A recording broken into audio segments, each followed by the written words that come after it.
Hey everyone, and welcome to Sketching with Sarah. I'm Sarah, I'm the artist, and on this channel, I upload a new art-related video every Friday. So if you end up enjoying this video and want more art-related content, consider subscribing and joining my little art family. So for this video, I'm finally doing the Meet the Artist tag that I've been wanting to do for a while, and now that I have a YouTube channel, it's the perfect time to do it. I feel like for a lot of artists like me, any great work you make always starts with some kind of sketch. I think it's a really important part of the process, so I try to show it as much as I can on this channel. So even when I do digital art like this, I always start off with a sketch in my sketchbook, and I take that sketch and scan it and bring it over into Photoshop to start working from it. I really should be spending more time in the sketch stage, because it does make the digital process way easier, because ideally you figure everything out beforehand in your sketchbook, but honestly, since it's just so easy to lasso a part of it and move it wherever you want it digitally, I usually just get a general idea of the majority of my drawing and then tweak where I want everything to go digitally. I hate when I draw something pretty well in my sketchbook and then it's like, if only I drew this amazing part like 2 centimeters more to the right or to the left or up or down, and instead of erasing it or starting over in my sketchbook, I can just lasso it in Photoshop and put it wherever I want. Let me know if you guys would be interested in seeing more of a tutorial video from me, because I will be explaining a bit of my process here, but not really any of the technical stuff like where the tools are or anything like that. So let me know in the comments if that's something you'd be interested to see in the future. Anyway, once I got the things about me where I wanted it for now, I started working on the line art on me. I'm a brunette and I have really choppy layers that I've been cutting myself since like the 7th grade. My mom calls it an artistic mess, and I think that's pretty accurate. It's also pretty fun to draw. I have big brown eyes, full brows, and an Italian nose. I'm hoping this is relatable to some of you girls out there, but I really hate wearing makeup. I think it's mostly because I just suck at it, and it takes time, and I'm lazy. If I do wear makeup, it's usually just mascara because it's like the minimal effort. I also prioritize sleeping in longer than getting up early and putting on a makeup look, you know? And that can't just be me. I can't imagine anyone wearing makeup and being like, wow, this is just so comfortable to have on my face right now. And I get that beauty is pain in some cases, but for me, one, I'd rather spend my money elsewhere, and I'm just lazy. But props to all you beauty gurus out here on YouTube, because you guys have some mad skills. And makeup is really like an art form, so I definitely appreciate all that you guys do. So I'm 5'1" 3/4, maybe 5'2". I'm pretty short. I've got plenty of curves, and I'm pretty proud of my body. There's always room for improvement, but I'm pretty good at staying confident in whatever stage I'm at in my journey. My favorite type of clothing to wear is definitely a hoodie and skinny jeans. The hoodie I was wearing in this reference photo I'm using was actually my Jinx-inspired hoodie from League of Legends. In that photo in particular, I was actually wearing the Jinx wig too, and I was holding one of those long blue braids in the hand that's waving now in the drawing. So there's a fun fact no one asked for. I always wear sneakers or boots, no matter the season. Another thing about me is I hate wearing heels, mostly because I'm clumsy and I just suck walking in them, and that's a good enough reason for me. Next up is my beautiful, precious, sweet angel baby, Kista. She's a black Labrador retriever, and she loves 3 things: food, tennis balls, and the water hose, in that order. If she has a 4th favorite thing, it might be me or my family and cuddles, but we're definitely after that list. Ever since having her around, my life has honestly gotten so much better. I've almost had her for 2 years, coming up at the end of August. It's a really cute story how I met her, so I think eventually I want to do a video of me drawing her where I can share that story with you guys. I did leave a link in my description of the rescue I adopted her from if you're looking for somewhere else to donate, or if you're in the Midwest, you can check out their foster programs or the lab that you can adopt now. So go check it out. This first box is some general info about me. I'm Sarah, I'm 23, female, and I live in the USA. I'm half Polish, half Italian. A little bit about my family is my mom came to America from Poland when she was a little younger than me right now.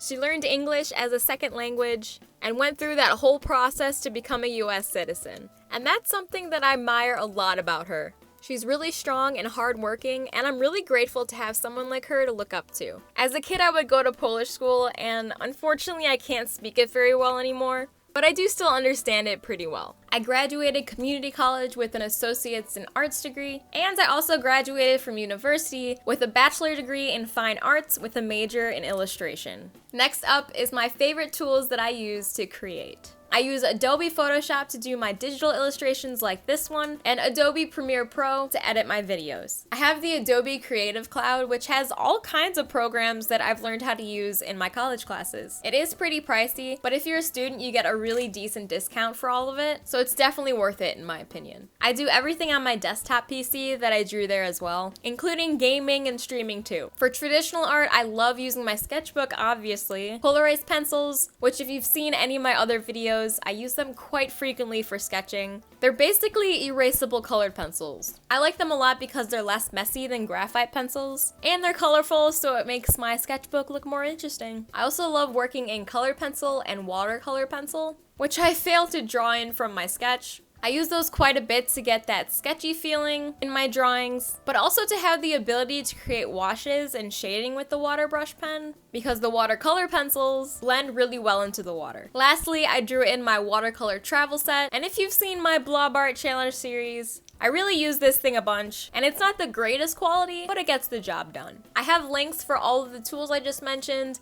and most of them are affiliate links at the bottom of my description box. So if you're interested, please go check them out. And if you want to be art supplies twins with me, if you decide to purchase anything from the links down there, I do get a small commission from the sales. So if you want to support this channel, that's an easy way to do it. Especially if you needed some of those supplies anyway, it's a win-win. At this point, I wasn't really thrilled with the layout, so I messed around with the placement a bunch and lined things up differently, until I found something I liked better. Then I did some cropping and filled the rest of the space with blocks where I'm going to be putting the rest of the info. After putting those rectangles in, I went back to my sketchbook and drew those shapes in there to plan how I wanted to organize and fit the rest of the stuff from my original sketch into those boxes. I ended up making everything fit into more categories and split up the boxes accordingly. For this next box, I put in my likes that include a hobby I have, which is cosplaying, my favorite season autumn, aka hoodie weather, a chocolate bar because I'm a chocoholic, an accurate meme of puns because I'm a pun enthusiast, cheese, because I feel like cheese can redeem a lot of foods, and there's just so many types of cheese, and a couple other things. I drew a paint palette and a paintbrush because my passion is art, and some paw prints because I have a passion for animals as well. Which is why I love making animal fact art videos on this channel as well. I also just noticed that naps didn't make it into this digital version either, which I'm kind of mad about because that was a key one. I do love me some naps.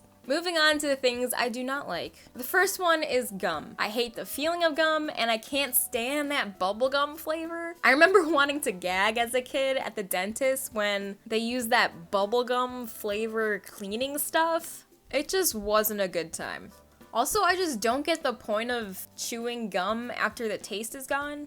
I just hate that feeling. Or like when you blow a bubble and it pops on your face and you have to scratch off all those gum bits from your lips and on your mouth. I just hate it. It's a big no thanks from me. Now I feel like this one's a really unpopular opinion, but I just can't stand the taste of coffee. If I drink coffee, it has to have so much cream and milk and sugar, maybe some chocolate and whipped cream and sugar, to the point that I can't taste the coffee anymore, or I can't drink it. So needless to say, I just don't drink coffee. Also, I know people usually drink coffee for the caffeine, but even the most caffeinated coffee, as long as it's a hot coffee, I feel like I need to take a nap after drinking it. I feel like that's with every hot beverage though. Is that just me? Please comment if you can relate. If not, I guess I'm just weird and I like naps too much. I don't know. Also, coffee flavored ice cream? No. Something else I really can't stand is oysters. I really hate them. Now, I'm a pretty adventurous eater and I'll try anything. And one time I was at Red Lobster with my family and they got some oyster appetizers and they told me you have to slurp it from the shell to eat it. So I picked the biggest, moistest, juiciest looking one, of course, and slurped it like they told me to. And if you've ever had an oyster, you know it's like a weird slimy texture. I don't know, the first thing I thought of was raw egg. I still ate it like a champ though, and I don't remember the taste being really nasty, but I think it's just the volume of oyster in my mouth along with the raw egg feeling that I was just not a fan of. Maybe I'll have to give them another try someday, but probably not. One of my favorite comedians, Jim Gaffigan, said it perfectly. Oysters and clams and other shellfish, it's just rock snot, to be honest. Even looking at the reference photos to draw this oyster really grossed me out, so I didn't put much detail in this one. I don't even think olives were in the sketch of things I don't like, but that's another thing I can't stand. My family will straight up eat raw olives from a jar like M&Ms, and I just, no. I don't mind them cooked in stuff or on pizza or something, but I definitely don't prefer it. I can't stand hot weather, and I don't really think anyone particularly loves hot weather, but here in the Midwest, not only does it get hot, it gets really humid, and that really sucks. Again, I'm sure everyone can relate to being uncomfortably hot and sweaty, of course, but for me, I definitely prefer 50s and 60s rather than 70s and 80s outside. I decided to draw the sun for this, not because I hate the sun, because we all need the sun, of course, but I just can't really tolerate it for that long. Maybe I'm a vampire. A lot of my Italian side of the family tan so dark, so fast, and never get burnt, and me and my Polish half are over here like red at 15 minutes of sunlight exposure. I burn and then I go back to being pale, with maybe some permanent sun damage freckles where the burn once was. So maybe I don't hate the sun, I just hate my skin. Anyway, this next box is a what's in my bag kind of thing, and has things that I always have on me. I really do try not to carry around a purse because I find them really annoying to carry around, but if I don't have pockets, I do have this tiny little purse with a long strap that I wear crossbodied. It's black and white and goes with everything, and it's small, so it's not that big of a pain. It's just big enough to fit a hair tie, chapstick, lotion, my earbuds, keys, and my charger, and maybe my phone if I really try to squeeze it in there. I also just realized I didn't label the charger, earbuds, or my watercolor set. I also noticed that I have that awkward space in my general info box next to that grad cap that I told myself I would go back to while I left that blank, and I just never did. Oh well. This next box is some of my favorite apps like Instagram, YouTube, Twitch, Facebook Messenger, Spotify, and Twitter. I try to only keep the apps that I use all the time on my phone, and I'm weird because I hate having multiple pages of apps on my phone, so these are some of my favorite ones that I use a lot. My Instagram, Twitch, Facebook, and Twitter are linked in the description, so if you want to follow me on any of those, I can't stop you. It's also more important now more than ever to only keep the apps that I use all the time because it saves a lot of memory in my phone for when I record my YouTube videos. I usually have to delete all of my apps to finish recording and then reinstall them once I export them to my computer anyway, but at least there's less apps to reinstall. This next box is the category for my favorite entertainment things, I guess. So as far as movies go, you can't really go wrong with a Disney animated movie. My favorite right now is probably Toy Story 3 because I could relate so hard to Andy, and I think any movie that can make you cry is a good one. For video games, I love to play League of Legends on my PC, so I drew a cute little Poro in the corner. I also got a Switch this summer, so I've been playing Animal Crossing New Horizons a lot. So I have the furniture leaf icon down there for that. Next, I drew Louise Belcher from Bob's Burgers because I just love that show and all of its dry humor and the plethora of puns. And Louise is just such a fun character, and I adore her voice actress. This next one is the most underrated cartoon ever, in my opinion, and that is Making Fiends. You can watch all the episodes for free here on YouTube,